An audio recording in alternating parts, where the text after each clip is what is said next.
What's up everybody? My name is Jonathan Casey. Welcome back to the channel. If you're new here, welcome. This is a channel where I like to talk all things tech related. It doesn't matter if it's a smartphone, a camera, or a computer, chances are you're going to see it on this channel.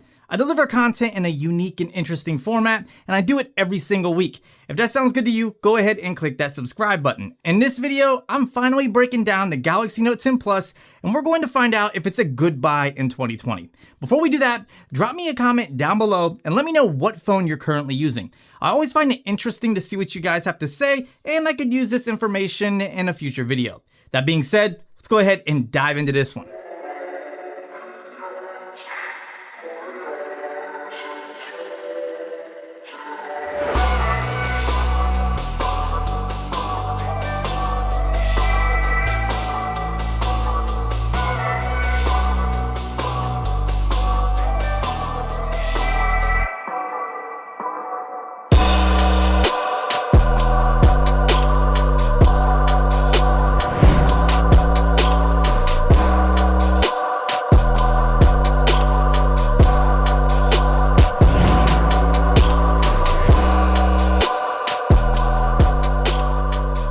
Based off of my previous Galaxy Note 10 Plus videos, it's no secret that I absolutely love this phone.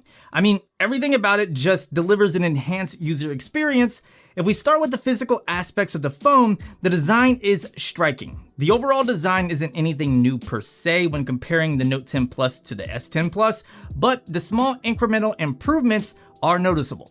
Samsung continues to live by the if it's not broke, don't fix it code, and the subtle alterations they make to further enhance the design language of their devices places them further and further ahead, in my personal opinion. When it comes to having a classy looking smartphone, you really can't go wrong with the Galaxy Note 10 Plus. If you're into making bold statements or like to rock something eye-catching, the Aura Glow color that I have here is bound to get you attention. The button array has changed slightly, and gone is the dedicated Bixby button. By default, holding down the power button will trigger Bixby, and a double press can trigger something else like the camera or an app of your choice.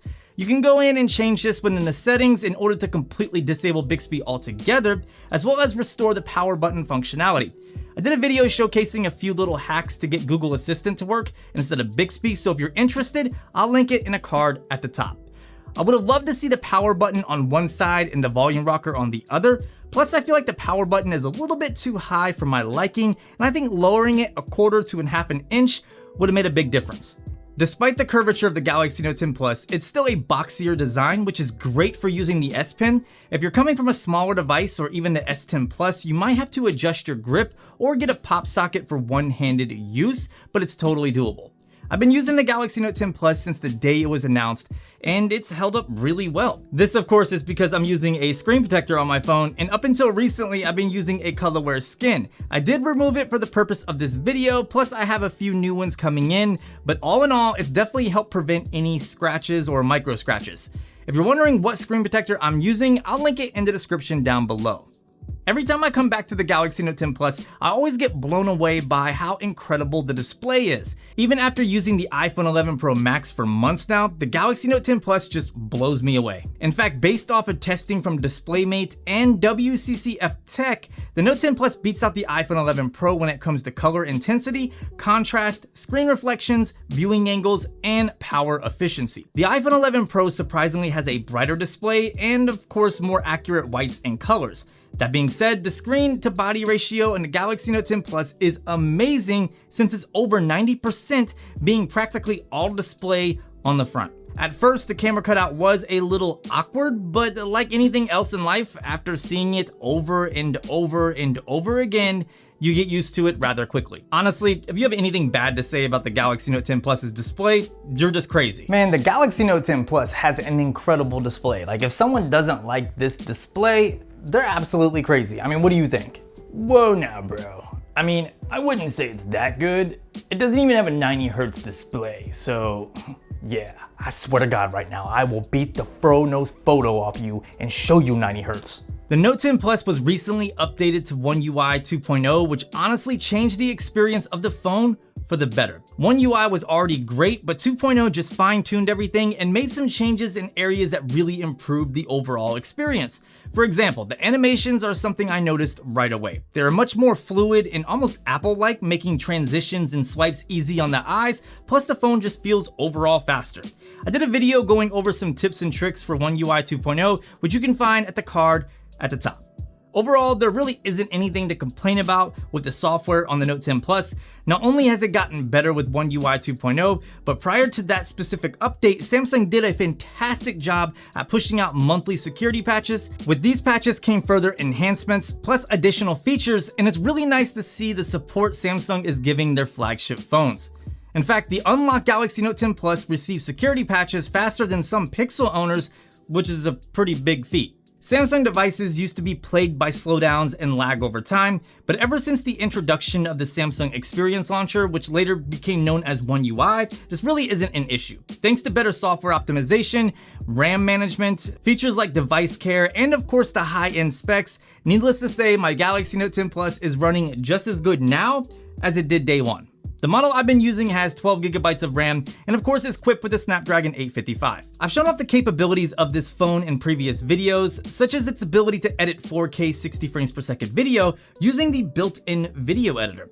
Plus I've shown photo editing and even gaming. In fact, I've had a couple games open in the background while browsing Twitter, and I've seamlessly switched back and forth between both games and Twitter, and it was fine. The Note 10 Plus is just a beast of a phone, and as it stands right now, I don't see anything in the Play Store or the Galaxy Store for that matter being able to slow this phone down.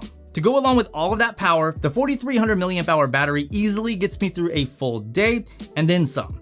While it's not the best battery life on any smartphone, it's definitely more than sufficient for 90% of users out there. Wireless power share isn't anything new to the Galaxy lineup, but it is new to the Note series. And while I think this feature is awesome, I've used it maybe a handful of times.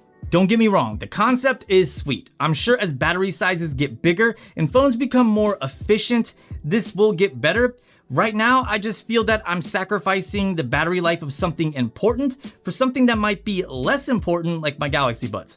Still, it's a pretty cool party trick. Unfortunately, the Note 10 Plus doesn't have a 3.5mm headphone jack. But you know what though, for the past 3, maybe even 4 years, I've never found myself in a position to where I said, I forgot my headphones.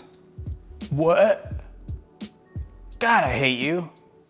Why? The Galaxy Note 10 Plus has impressive microphones, which of course help with audio pickup when using the camera, but also when using the downloadable voice recorder. I covered this in my tips and tricks video, which you definitely should check out. The speakers are also pretty good, and since it still packs Dolby Atmos, as long as what you're watching is supported content, the sound quality is really, really good. I do wish it had a little bit more oomph on the low end, but that's just me being picky. One thing I'm happy to see that's still here is the SD card slot, which happens to be only on the Note 10 Plus and not on the standard Note 10, something I really just don't understand. Hopefully all of the S20 models will feature SD card slots, and moving forward so will all of the Notes. While many may not use the SD card slot, I know several people that do, including myself. Notice that I made it all the way through the video without mentioning the S Pen, or shall I say, the S-Saber if you have the Star Wars edition Galaxy Note 10 Plus. I did this because there isn't a ton of new stuff here to talk about. I covered the S Pen in great detail in the video above, and I showcased all of the new features plus how to accomplish some of the old ones. To be truthful, I love the S Pen, but I also know that most people could care less. I don't use it all the time, but the times I do use it, it makes a big difference. Things like signing documents, selecting text, or even fine-tuning a photo make the S Pen a practical accessory in my personal opinion. Plus, the Galaxy Note 10 Plus and the S Pen are still IP68 dirt and water resistant, so even if you never use the S Pen, there's no reason for you to complain about it when it's not even hurting you. The biggest changes with the S Pen on the Note 10 come down to air actions, converting handwriting to text, and improve accuracy and response time. There are definitely more new additions than this, but I feel like these are definitely the more notable and useful ones for sure. Air actions you should know already just by the sheer amount of memes out there comparing the S Pen to a wand from Harry Potter. So the instructions said if I hold down the button and explicitamos. Oh my god. Are you freaking kidding me? All jokes aside, it is useful, especially if your phone is on a tripod and you're using the S Pen to control your camera, or maybe you have it docked using DeX and you're doing a PowerPoint or slideshow presentation. The S Pen is something that I don't want to go away, and it seems like Samsung might not be caring about it as much as they used to, which is fine. I mean, they have other things they have to tend to, and not a lot of people complained about the S Pen on the Note 9. That being said, I would love for Samsung to completely redesign the S Pen and really focus on bringing standout features. For instance, I would love to see a microphone inside of the S Pen that you can use to capture a voice memo, or even act as a mini handheld mic for video shooting. Couple that with an attachment that would allow you to clip the mic to your shirt, and you have a lapel mic. I think this is genius. Something like this would be huge and a major addition to a phone that's, built for creators. With all of the talk about cameras and shooting video, let's quickly go over the image quality from the Note 10 Plus. The image quality has improved quite a bit since the phone was initially launched, and with the release of One UI 2.0, the actual software experience has gotten better. One UI 2.0 added the ability to customize your camera modes and also simplified accessing these modes, making navigation much faster. Plus, it also brought front-facing slow motion video, or slow-fies, for those of you that like that sort of thing.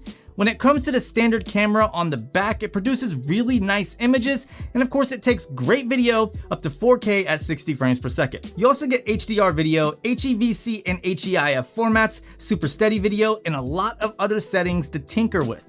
While the standard camera is really good, it's not the best, but the Note 10 Plus does have the best wide-angle camera on any phone released worldwide. This isn't just my opinion, but also the opinion of the people that voted in my wide-angle comparison video. It's pretty incredible what the wide-angle camera is capable of capturing, and to this day, it still blows me away by the quality. The camera on the front is great, but I feel like Samsung has gotten a little aggressive again when it comes to the skin smoothing, even when the setting is turned completely off. The funny thing is that it's not consistent. At times the images come out razor sharp, other times it's super smooth. I don't get it. Live focus on the front and back is still good, and I feel like it produces some of the most realistic bokeh roll-off on any smartphone, besides Huawei of course. The downside to live focus is the fact that the images come out really soft sometimes. Live focus video is also really good when it hits, but when it doesn't, it just looks awful. Lastly, the 3D depth sensing TOF or time of flight camera on the backside, while a cool addition, doesn't really have a ton of purpose right now. However, if you're interested in checking out what it's capable of and how you can get some use out of it, check out the video above. The Galaxy Note 10 Plus is a phone that can easily last someone several years. Between the advanced features that already exist on the phone to the features that could possibly be pushed to it through updates, there's a lot going for it. Plus it has the physical hardware and specs to power everything, at least as of right now, that you could throw at it. That being said, this is still tech we're talking about, and things rapidly are evolving and getting better and better.